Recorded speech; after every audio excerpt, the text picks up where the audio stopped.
Hello and welcome to the Grow Places podcast, where we explore the virtuous circle of people, growth and place. Brought to you by Grow Places and hosted by our founder, Tom Larsson. Nick, thank you very much for joining me today on the Grow Places podcast. It's really a privilege to have you on, and I'm really keen to understand a bit more about yourself today, New London architecture / New London agenda, how that's all transpired.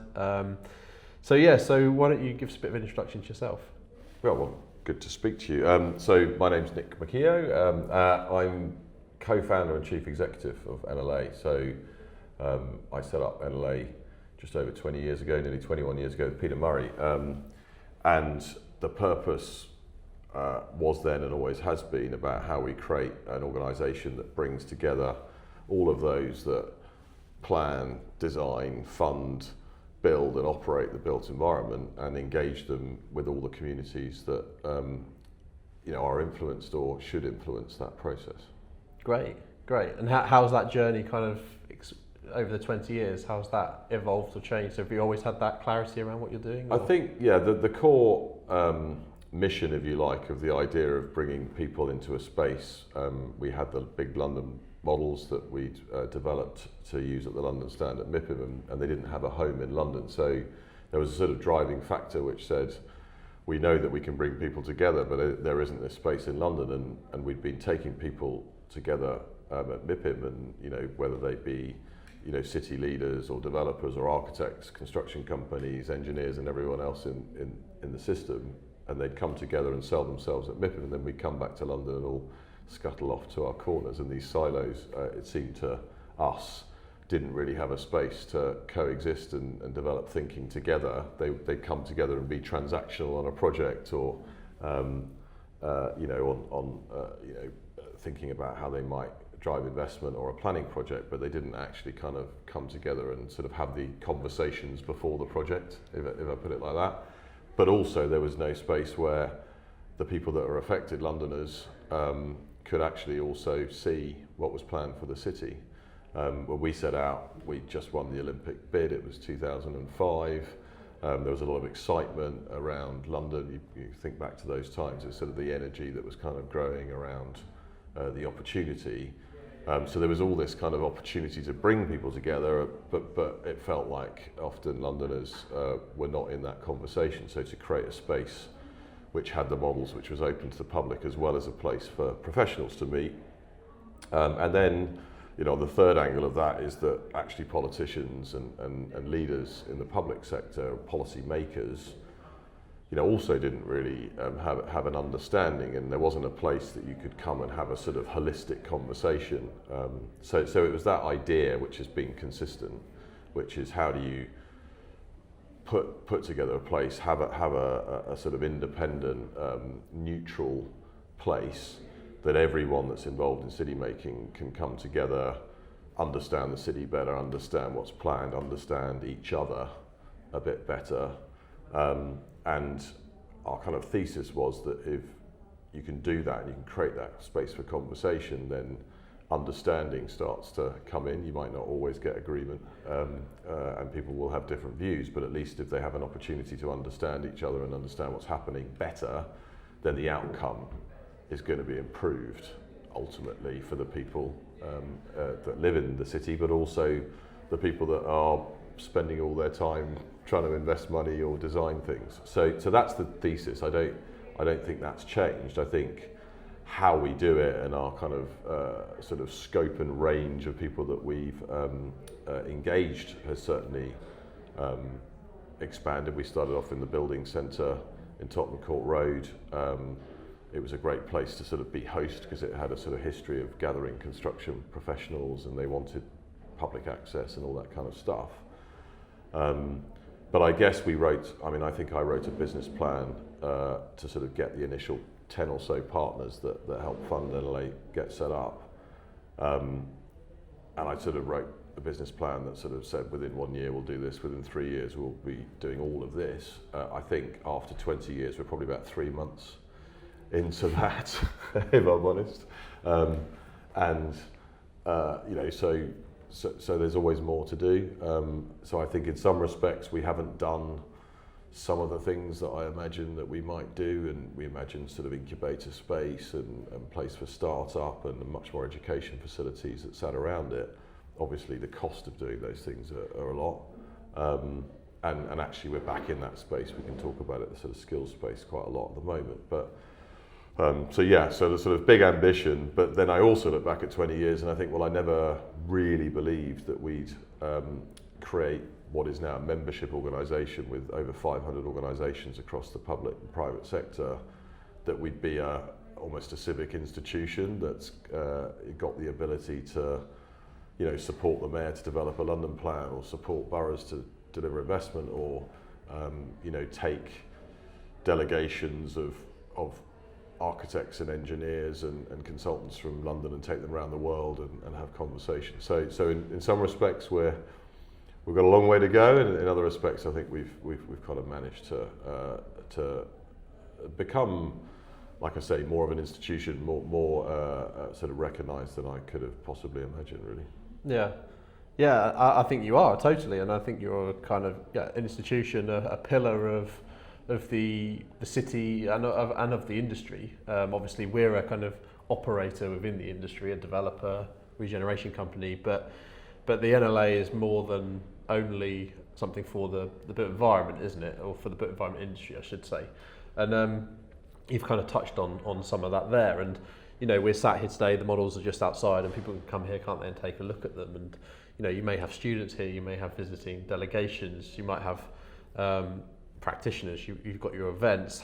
How do you see that community in its broader sense? You know, the people who bring forward the change, like how's that kind of enriched what you do, I think, and maybe some of those perspectives from those different groups? I think, you know, and it's a really good question, because I think that's a question we're sort of asking ourselves again. We do it sort of periodically, and we're trying to define, you know, both our role, but actually the role of what the built environment sector is.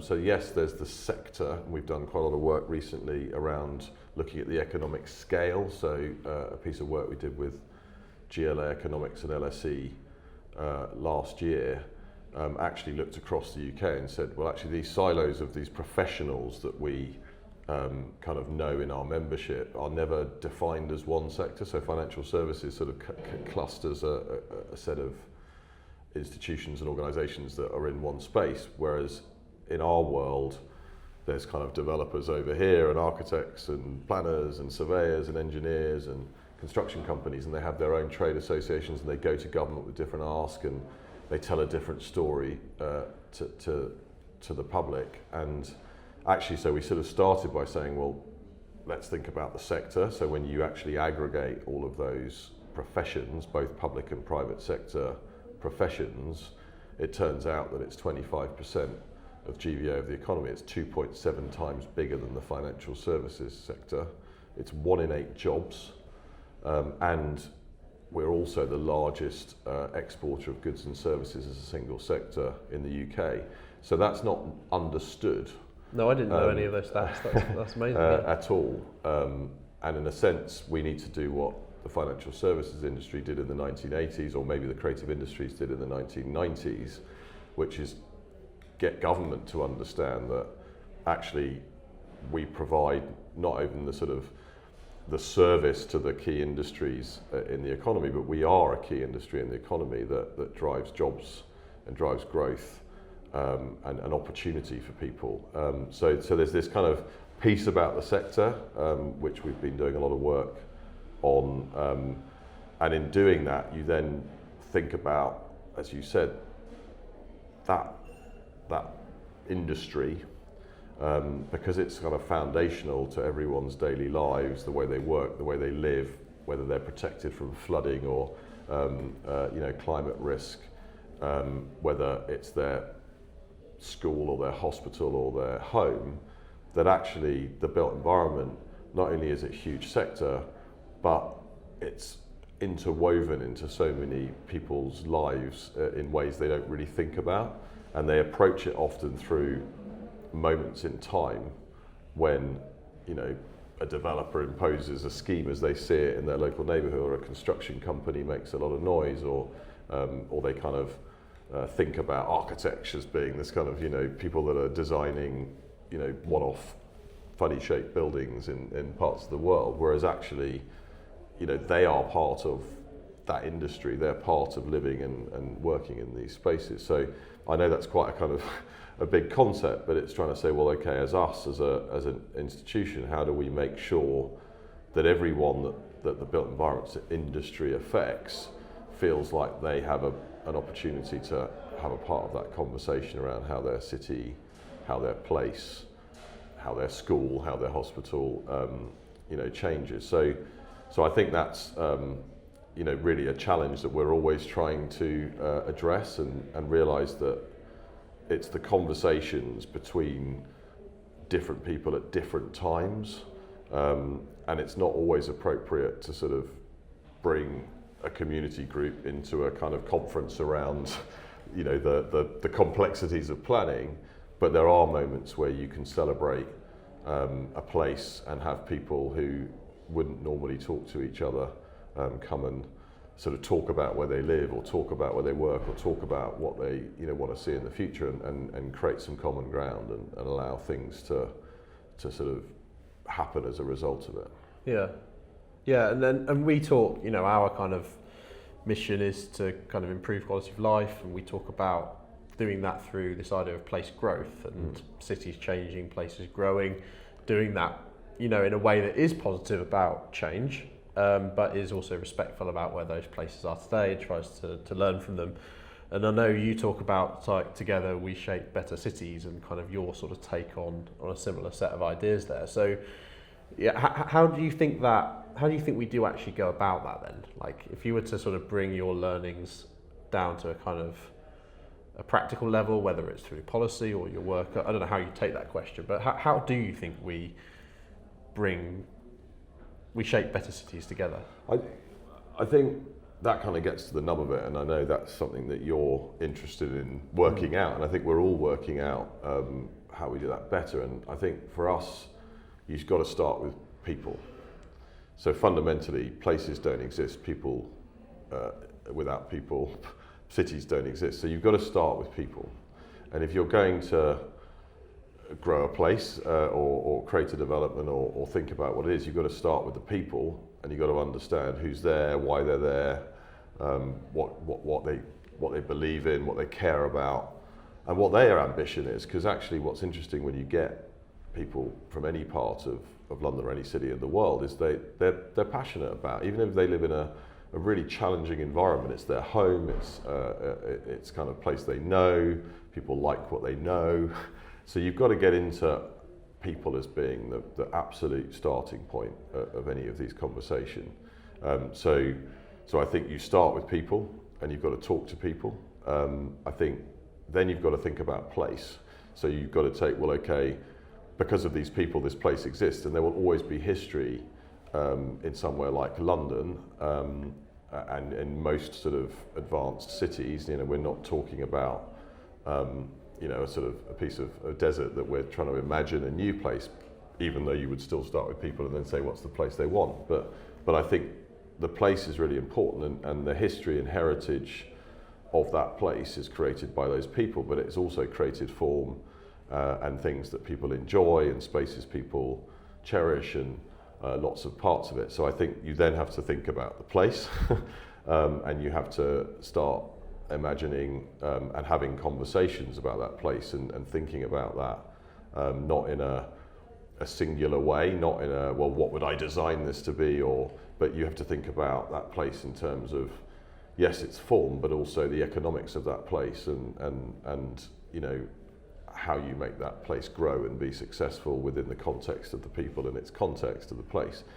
Then I think you get to the third P, which we talk about a lot, which is purpose. So unless you can, form with the people in that place a shared purpose of what you're trying to achieve, and you can usually articulate that much more clearly when you have a conversation than you can a drawing in some respects. So you say, well, what's the purpose of us coming and talking about how this place might change? The purpose has got to start with some key principles, like, well, usually that fundamentally comes down to creating a sustainable place in every sense, an equitable place that people feel that it's not just for one set of people, and a place that will be prosperous. Everyone wants opportunity for their future generations, for their children, for themselves.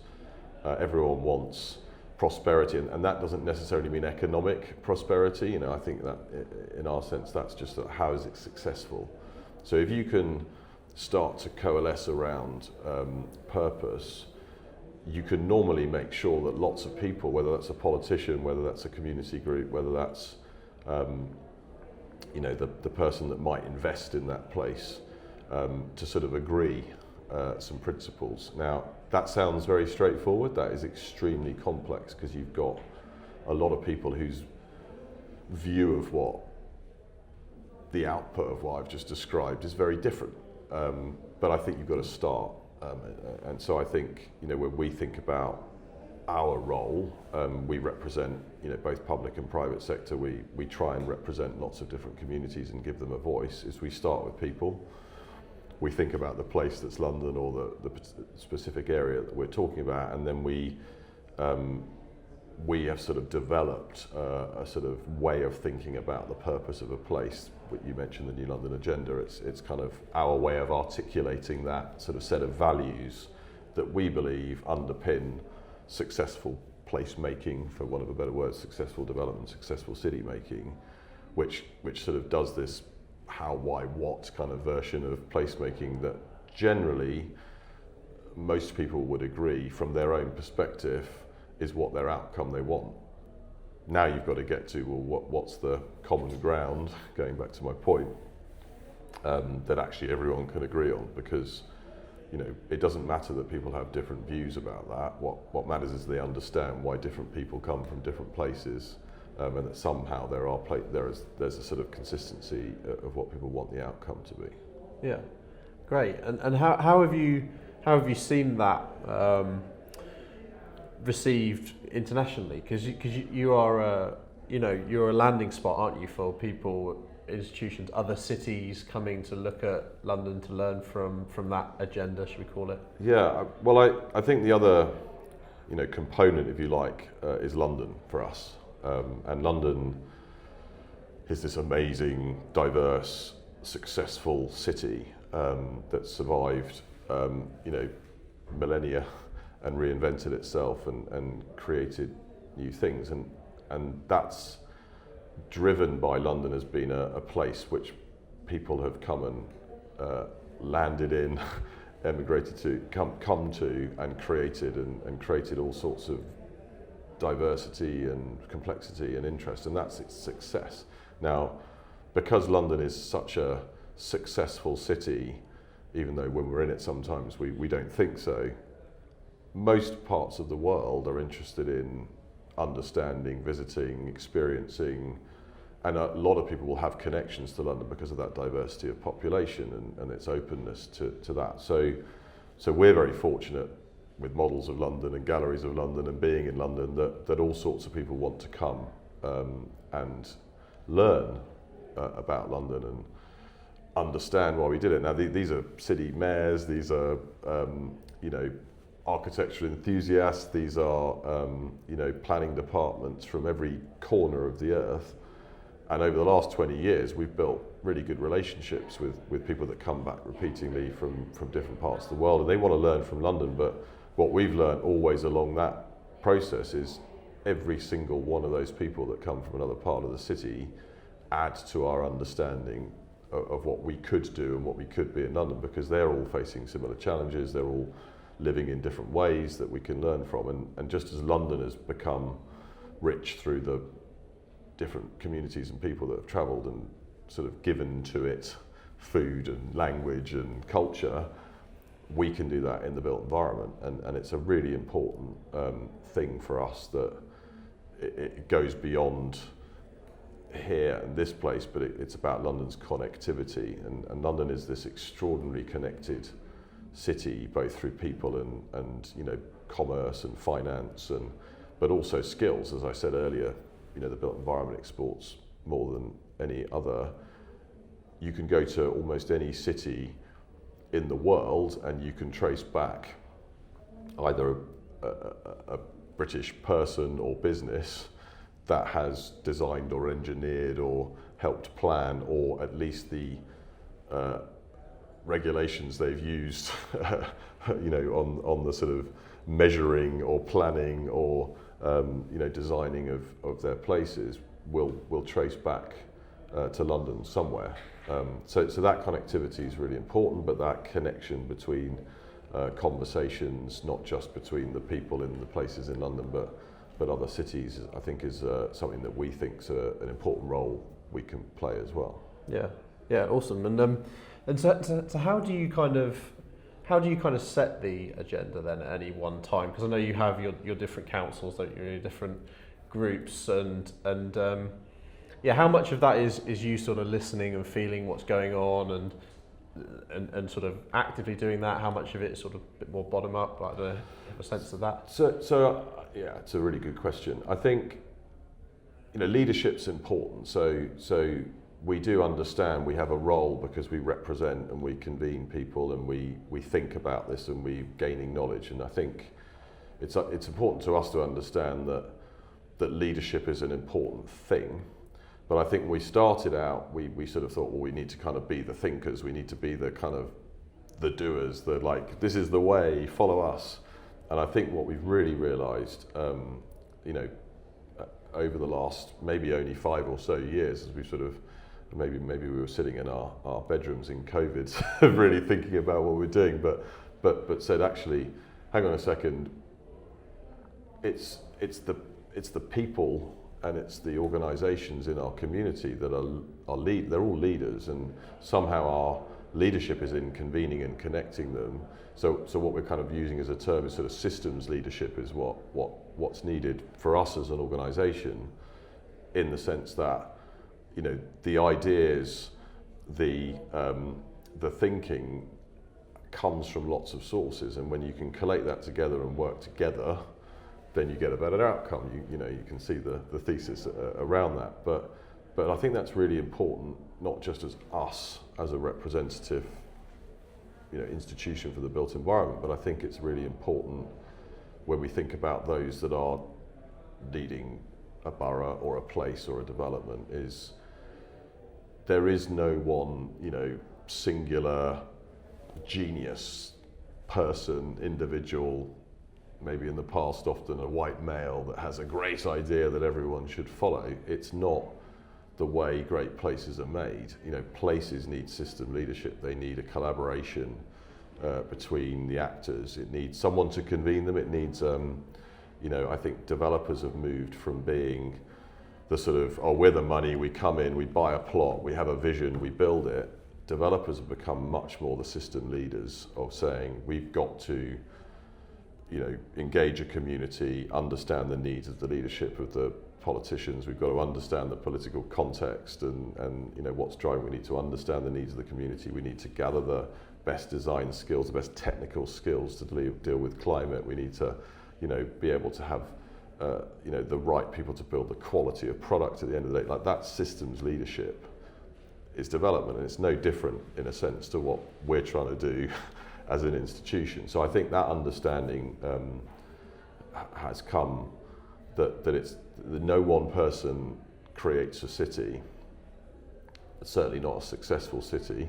It's created through thousands of people's endeavours and ideas and challenge, and in our world, in the built environment, we've got to understand that better, I think, and I think that increasingly is the way we're thinking about how everything that NLA does, whether it's a research report, whether it's a festival, in a neighbourhood, whether it's supporting a design competition for an idea, whether it's bringing one of our expert panels together that's looking specifically around housing or health or offices, all those things are interconnected around place, and therefore the leadership has to come from by bringing those kind of thinking together to create an outcome that's really successful. Yeah. And within all of that, where are your frustrations? Like within what you do, or within the industry, or I don't know how you take that question, but where do you think you feel like maybe all of that theory and practice aren't necessarily aligning? I think the frustrations come from, you know, in a sense, always oversimplifying in my mind. I said, you know, I thought I could build an NLA business in 3 years. It's like the frustration comes around time and around just how hard, you know, these things are. And I think those things are not getting any easier for anyone. The world is becoming more complex. So you can complain about politicians, or you can complain about, you know, investors wanting too much return, or you can complain about a community that's kind of stuck in its ways, or whatever you want to complain about. But fundamentally, that's where frustrations come from. It's when we don't spend enough time having a conversation, getting common ground, and that leads to delay. And it feels sometimes like, well, all that's out of my control, and to a certain extent it probably is. And there's a role for us to play into trying to bring that thinking, like I say, before it gets to the crunchy bit of trying to do development. How do we build relationships, better relationships all the time, so that the languages are understood better, the differences and the way people think of things. But so my frustration is probably that everyone's always in a rush, including us, because we don't have much time, we don't have much money, we don't have much resource. But that's true of every single part of the equation. So, you know, it's that kind of piece where you say, well, actually, if I stop and plan and think about anything in life, I probably can get to the solution quicker. I know it's the tortoise and the hare or whatever it is, but you know, that's something in such complexity in the built environment, to genuinely spend the time to get the outcome quicker. And my frustration is that we're all in a rush, and you know, technology and communication and, you know, immediacy is, and you know, you think of AI, it's just creating almost more noise and more sort of feeling that we've got to go faster and we can do it faster, and that doesn't create good places that people want to be. That doesn't create good cities that people want to belong in and people want to go back to, and ultimately that's what creates value. So if you want value, then you've got to get it right, and it's got to be something that endures, and that does take time. But sometimes I feel like we end up taking way more time than we need to, because we don't spend enough time up front. And you know, that's manifested in political cycles, it's manifested in investment strategies that need a, you know, an internal rate of return that's just coming too quick, and yet how do we get that patience, that long-term thinking? Probably just needs a little bit more time up front. And if we can be an agent that's kind of preconditioning that relationship and preconditioning people's understanding of one another, then hopefully we can be an agent of things happening quicker in the future. But I think we've got a long way to go, and I've only been doing it 20 years. Exactly. Yeah, I did wonder in that, because in your role as a convener, as a networker, bringing people, different groups, different perspectives together, I wondered whether you might sort of suggest that there wasn't necessarily, maybe not necessarily an appetite, but necessarily an ability for those different groups to kind of, you know, to talk to each other in a way that maybe you as a sort of convener maybe thought you can see. Maybe you can see some of the problems that the different actors can't. Is there anything in that, or do you think actually the communication between different groups, the common ground, as you to use your term, is kind of there? Yeah, so I think we've become a better translator of the languages, if I want to put it that way. I think we're improving that, and I think that's part of what we've been thinking a bit more about. And to go back to my point about rushing, I think we used to think like, let's just stick them all in a room and then they'll all like work it out. It's like, that's not very sensible either. What you need to think about is how you create connections and build trust, how you go about doing that. How do you think you go about doing that then? So well, in our New London agenda, we have the sort of how bit of it, and the how bit of it is all about actually taking responsibility for your own actions. So whichever part of that is talking about, you know, take responsibility. If you're a politician or you're a developer or you're a community, just understand which bit you're responsible for and really think about your responsibility to create a good place. So I think we talk about taking responsibility and encouraging people, and that can be, get engaged, but get engaged positively in the future of your place as a local community, but actually don't keep looking for someone else to blame. Yeah. Like, take responsibility is a thing we talk about. I think the second thing we talk about is provide clarity. So, again, honesty, clarity, being very transparent about what you care about, what you want to do. That goes back to that conversation around place. It's really important that no one feels that anyone is hiding things, and sometimes there's a temptation to think, well, look, we just don't need to raise this issue because that's just going to set something off. It'll always come back and bite you. So, like, clarity, we talk about providing clarity as a way to act, and then we talk about building trust. So, those kind of go round in a circle. So if you take responsibility, if you provide clarity, then you will build trust, but that doesn't necessarily come straight away. So I think how we do things is kind of informed by that, but I think that's what we've seen. The people that do this stuff best and have had most success, they those kind of values come through really, really clearly. Yeah, interesting. Yeah, and what do you think are maybe the misconceptions or of different groups within that? I think that's quite a layered thing. I think that there are some sort of obvious misconceptions that every single developer just wants to suck as much money out of whatever they're doing, and that they're making vast sums of money and don't care. Now, unfortunately, that is true in some cases. It's difficult to be true in many places because we've put protections in place, in a sense, to protect for the worst actors. Yeah.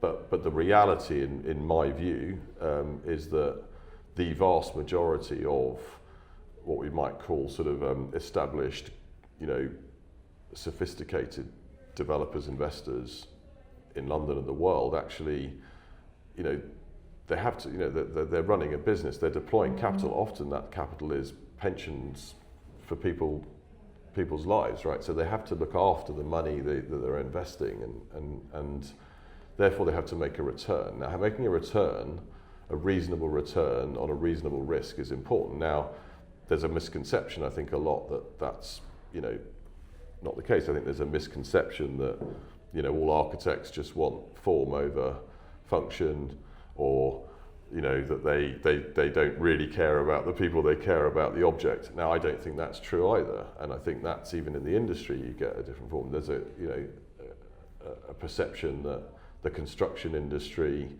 is a sort of dirty, dangerous, male-dominated industry that you'd never want to work in. Now, there's a lot of truth in the history of that, but actually when you go in and see how some of this stuff's done and the range of jobs and some people and diversity of roles and people that are coming into it and the way that it could change, that's a misconception. A lot of them are founded on truth. There's a misconception that local communities just don't want change.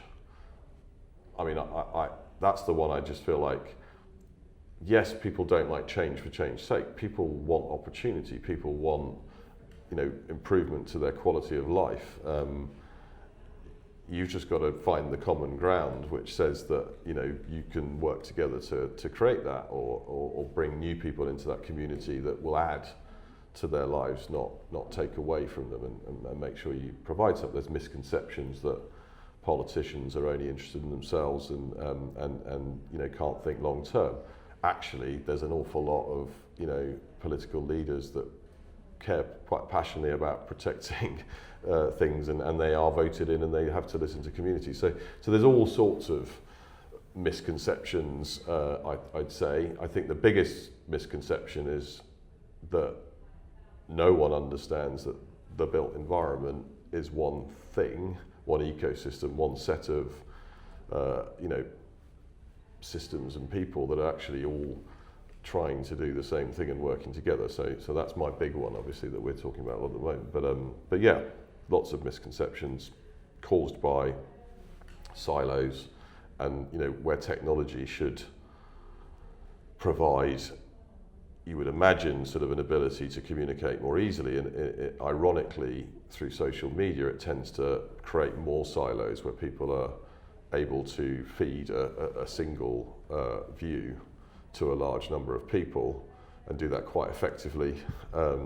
So actually what it's doing is it's creating more silos, technology, I would say, at the moment than solving them, and that's kind of a slightly bigger existential issue, I think, on lots of levels in life. But yeah, so it's not easy. I don't think it's going to get any easier in some respects. I think when you're under challenge, and I think it is challenging to bring forward development in so many ways at the moment. Actually, that's when common ground gets found, because people need, they need growth. They need their places to be reinvested in. They need a city to be thriving and all those things. So sometimes it takes a bit of challenge to break down some misconceptions. That's my optimistic view of it.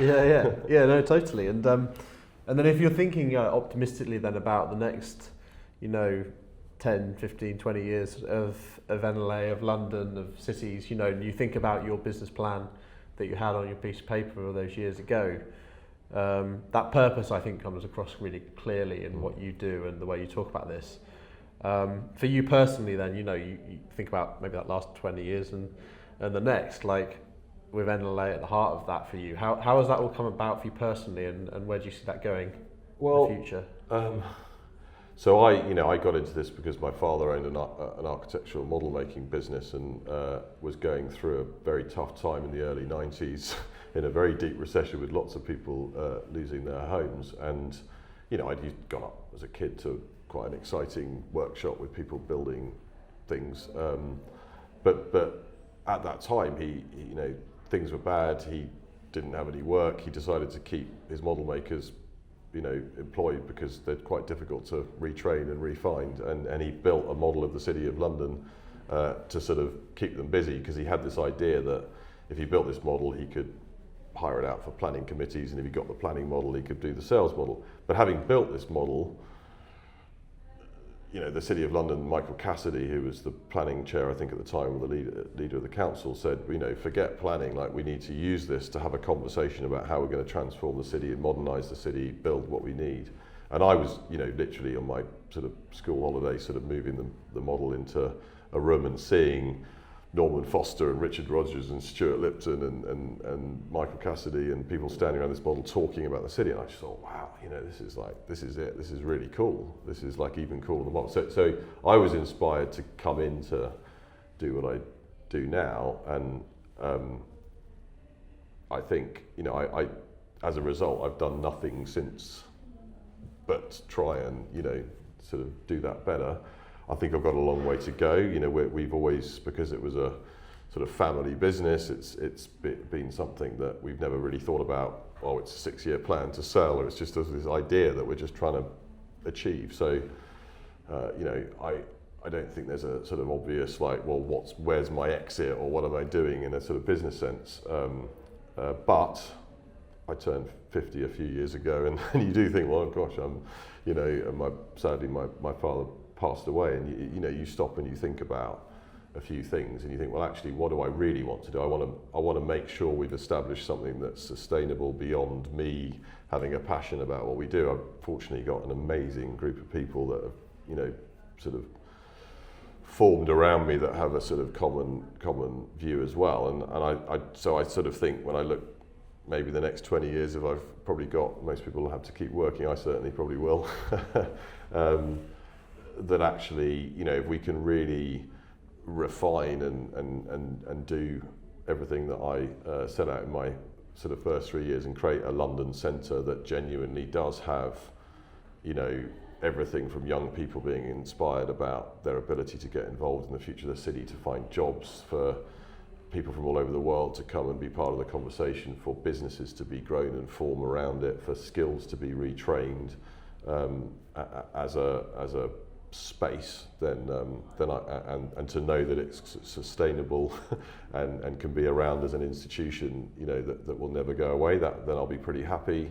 I think the global conversation is fascinating. I think the ability to replicate that in other cities around the world, every single city that comes here says, well, why don't we have an NLA? Like, some will have a city gallery, some will have different versions of things we do, but none of them have this amazing sort of public-private partnership of people that are thinking about the city. So yeah, I'd like to see one in every city in the world. I don't think you can own and manage those from one entity. I think they have to be of the place and all those things. But yeah, so yeah, maybe if in another 20 years there's a solid NLA that we've got all of those people working in the built environment feeling they want to be part of that community and they want to engage and benefit, that Londoners know they can go and find out about their city or have a conversation, that young people know that the built environment is the largest employer and probably continue to be the largest employer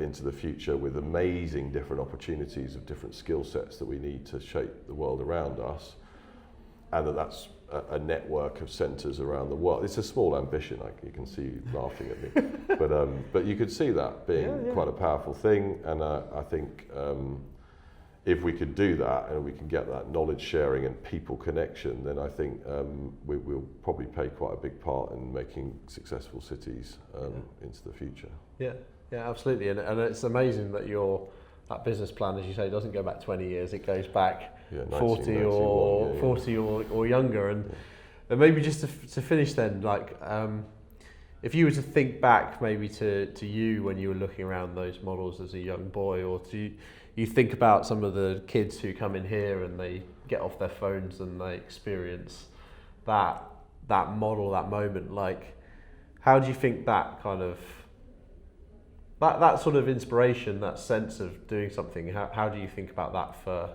maybe how you've kind of talked about it for yourself, but maybe hopefully for some of those young kids who come in? Well, look, to be honest, that's the thing that I enjoy more than anything that we do, is the groups of very, very young children, literally almost nursery school children, that will come in and they look at the models and they see the buildings and they also do it when they come into a city. They get on a train and come up to London, from outside London. They see these amazing towers, and there's all this talk about we're ruining the city, and yet the inspiration that gives young people, the excitement I see, and I don't think there's a kid that doesn't come in here that doesn't kind of, and they look at different things and they're interested, and sometimes they just want to like run their fingers over the models, like, yeah, okay, careful. But luckily they're quite robust. But I think there's such excitement and opportunity, and I think for me, that was always like, it was it's exciting, but I didn't really think, well, is that something I can do? But I think if we can inspire young people to be part of, and that doesn't necessarily mean they've got to become one of the professions. There are so many things that sit around it, but even if they're just part of it because they care about their place and they get involved in their local community group, or they're kind of get involved in politics or whatever they do, all of that stuff is about the places that we live. So I think that's the excitement. I love that piece. I think there's so much excitement, and those physical models, ironically, more and more, because people are so used to looking at screens, they get more and more excited about a physical model than, you can show them a flashy fly-through. It's like, yeah, they play a computer game like that every day. I mean, so what? It's like, it's really strange, actually, the last 30 years, how that's shifted. Because it used to be like, wow, you've got this flight. We used to have big screens and all this stuff. And like, we put screens up there, no one looks at them. Yeah, you need a vinyl and some and something to play with. Like, we often have sort of tactile stuff that you can touch, or some Roman. We had a group in from Molas who brought some Roman ruins that people were allowed to touch, and everyone's like picking them up. It's amazing physical stuff. So experience is quite you know, it's going back to kind of physical experiences, isn't it? I mean, technology mixes in, and you can do cool stuff like with Projecto with the models and all those kind of things. But yeah, so yeah, I don't know what the question was now. I've now rambled on, but I think, you know, inspiring young people has got to be kind of the root of it, and you know, we may think people are anti-development a lot when we're in this industry, but when you see people's joy when they see you know, the towers as they come into London, or the bridges, or the Tower Bridge, or the, you know, St Paul's Cathedral, or all of these parts of our built environment that have been layered on over generations in London are what everyone's proudest about. So we just need to remind them that they can be part of creating the next layer. You know, every generation inherits the city, but every generation's job is to leave the city, you know, in a new space. So I think it's in making sure that, you know, every generation feels that they have the ability to help shape that future that isn't just someone making a choice that they have no control over, really. Nick, it's a great place to end. Thanks very much for your time today. It's been a really good conversation. Yeah, thanks, Tom. I've enjoyed it. Thank you for listening to the Grow Places podcast. For more information, visit growplaces.com and follow us at We Grow Places across all social channels. See you next time.